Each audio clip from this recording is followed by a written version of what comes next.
I had no big plans that morning. I wasn't expecting anything dramatic, exciting, I just woke up with a strange feeling in my chest, a quiet tug I couldn't explain. Something inside me whispered, "Go check the bank today." No reason, no urgency, just a nudge I couldn't ignore. So I grabbed my old purse, slipped on my cardigan, and drove toward the Maple Street branch where Robert and I had gone for over 40 years. The sun was bright as I walked through the glass doors. The lobby felt familiar, the smell of brewed coffee, the soft carpet, the soft hum of printers, a place that always made me feel close to my husband.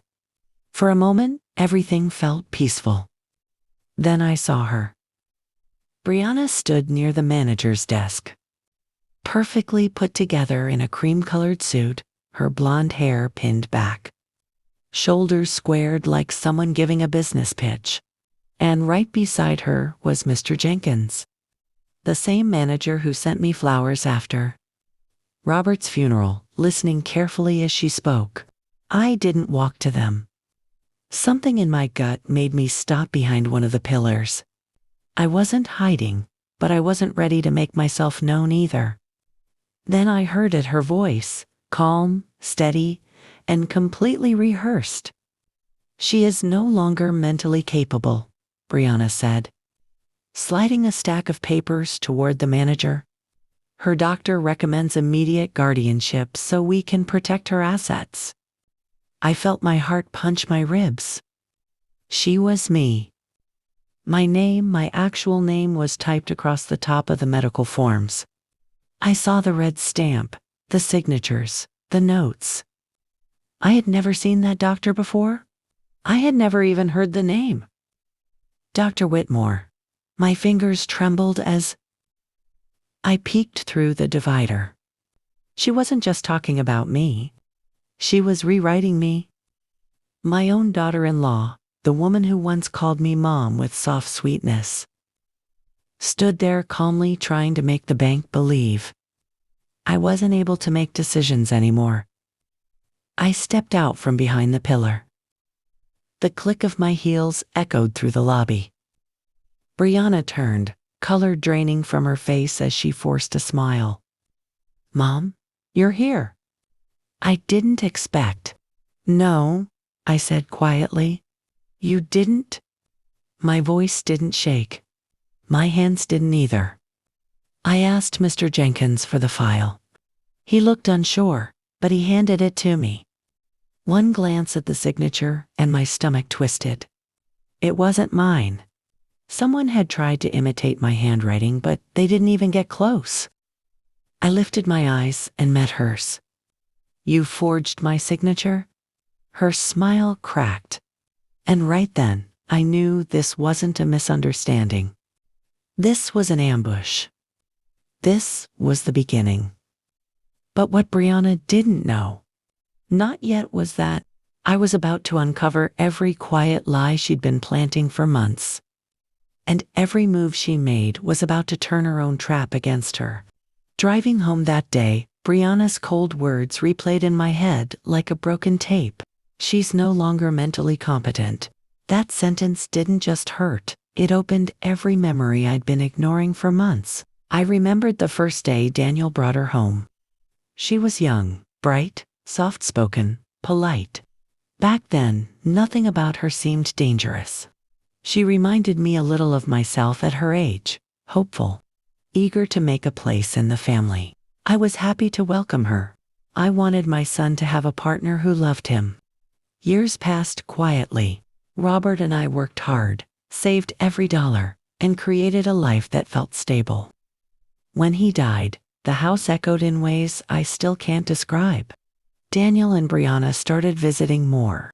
Then one evening, Brianna gently said, "Why don't we move in with you? You shouldn't be alone."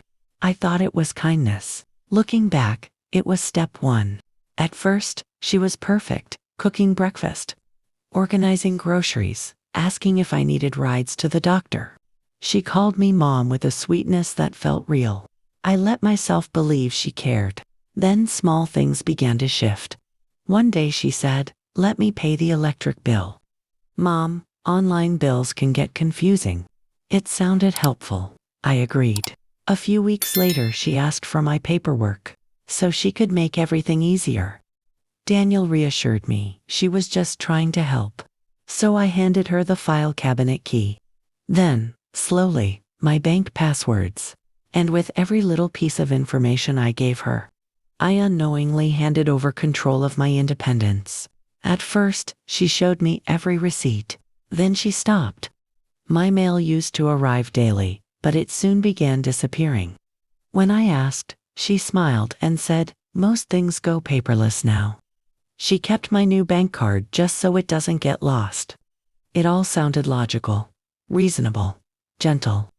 But gentle doesn't mean honest.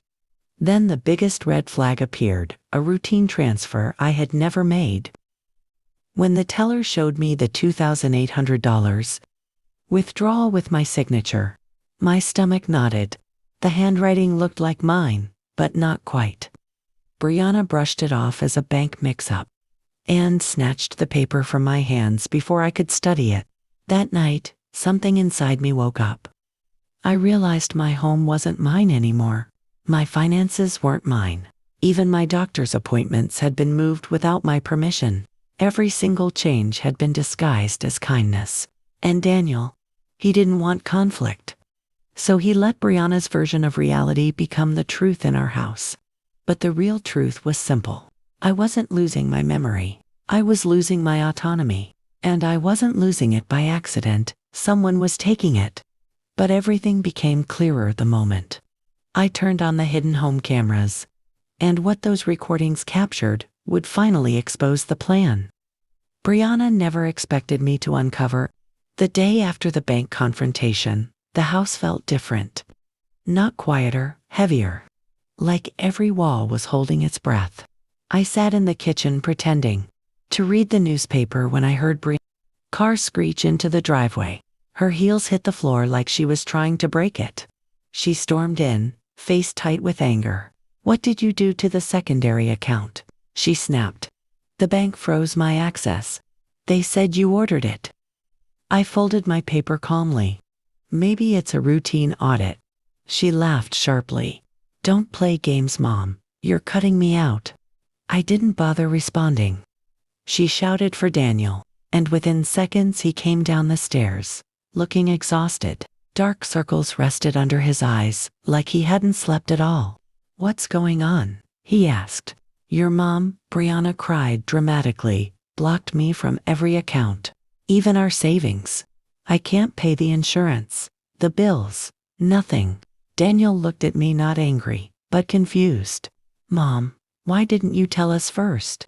"Because," I answered evenly, "that account is in my name. I'm protecting what belongs to me." Brianna burst into tears. Big, loud, rehearsed tears. "See, Daniel, she never trusted me. She's treating me like a thief." Her performance was flawless. Almost convincing, if I hadn't already seen through her. Daniel rubbed his forehead. "Let's just talk, please." I stood up quietly and went into my study, closing the door behind me. My heart pounded, but not from fear, from preparation. I turned on my computer and opened the home security system that Brianna thought was broken. What she didn't know was that I had restored every camera with the help of Pauline's tech friend. Footage appeared. I clicked on the living room feed from just an hour earlier. Brianna stood close to Daniel, her voice cold and low, nothing like the crying act she'd put on for me. "You have to make her sign the trust again," she said sharply. "As soon as she loses signing rights, this house is ours." My hand stilled on the mouse. Ours? Not families, not shared. Ours? I clicked another clip, one from the kitchen. "If you won't do it, I'll tell the lawyer she's losing her memory. Once the medical file goes in, she can't fight back." Her voice was steady, confident, calculated. I saved the footage, labeled it carefully, and uploaded copies to my attorney's secure cloud folder. When the final clip finished copying, I leaned back in my chair. The pain I'd been carrying quietly for weeks finally hardened into something else. Resolve, not anger. Clarity. They had crossed a line, and now there was no going back. I stepped out of the study. Brianna was in the hallway wiping fake tears, but when she looked at me, something flickered behind her eyes. Fear. For the first time, she realized I wasn't the frail woman she thought I was. Because the next dinner we shared, the dinner where I exposed everything, would shatter their entire plan and end this war once and for all. I set dinner exactly like I always did. Same plates, same silverware, same soft lighting above the kitchen table. Anyone walking in would have thought it was an ordinary Sunday night. But that calm, that normalcy, it was just the surface. Underneath it, the truth was ready to break open. Daniel sat down first, trying to act calm. Brianna followed, forcing a bright smile that didn't reach her eyes.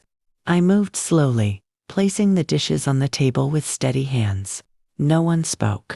The tension was so thick that even the sound of the fork touching a plate felt loud. Finally, when everyone took a few bites, I cleared my throat.